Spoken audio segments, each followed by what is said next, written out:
one side than I do the other, okay? One of the few cases where being extremely right-handed, I kind of have to play to that side if I'm going to do this type of technique, okay? Which presents a little bit of a problem because they can effectively put an underhook in on either side, okay? So this is where I talk about learning a family of techniques. You don't learn the same techniques on the right that you do the left because your brain doesn't function the same way, okay? Most people, after about the age of 5, you're not learning equally on both sides of the brain. So, what that means, all I'm trying to say is you don't learn a way to do things on your left and learn a way to do things on your right. Don't expect the way you do them on your right to look like they do on your left and vice versa. Does that make sense to everybody? Okay.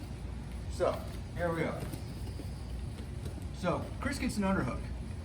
Good for him, not great for me. Okay, everybody understand? Okay, so I have a couple of options here as to how I go about, lifting Chris, etc. But I'm going to keep it very simple. All right. So we're going to look at the leg lock first. All I'm going to do is I'm going to wing down on this arm. I'm pulling it to me because that's, Chris wants this underhook. He wants to come to me anyway. He's trying to get his head in the middle of my chest. I want to redirect that head. Okay. So as I pull the arm from here, I'm finding Chris's head and I'm pushing him this way, okay? As Chris's base starts to get compromised, I'm letting go of the head and I'm moving to the leg, okay? So this is I'm moving in 2 different planes at once. I'm moving laterally and I'm moving underneath, okay? So if Chris gets the underhook, I suck this in tight, okay? All I'm doing is I'm just pushing his head, pushing his shoulder, pushing his armpit, pushing something on this side, okay?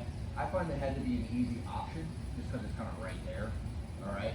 So all I'm doing is I'm just kind of pushing Chris, kick my leg through, boom, and I'm here, okay? I'm ready to go to work. So all this work I'm doing is to do what? Make Chris's knee come off the floor. If it's heavy, it's hard for me to pull, okay? So this is akin to a judo kazushi. This is an off-balancing technique. But it's an off-balancing technique coming off of him being aggressive and trying to get this under, okay? Because he wants to flatten me out and run around my guard, right? Yeah, so I don't want that to happen. So, we're fighting, boom, oh, crap, bump. Okay, so I'm just tight, bang, push, kick, boom. Okay, make sense? When you push, are you tabling your leg to catch his up? In a sense, really what I'm doing is I'm driving my knee forward so I can plant my foot on the hip. That's what I'm at. And that wasn't the prettiest one I've ever done. I'll be the first to admit that.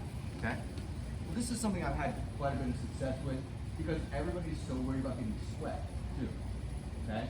I can really sell this. I can make Chris reach over my head to defend himself basically. Okay?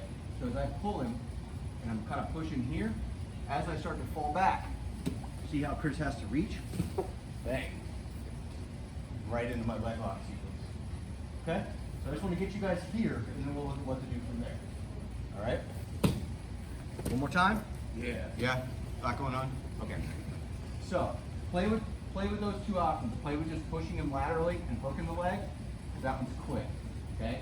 Or I play with, I'm basically falling back to make him reach to catch his balance because he's going to get sweat. Okay? So I'm just kind of karate chopping here. Okay? Make sense? All right, let's try it.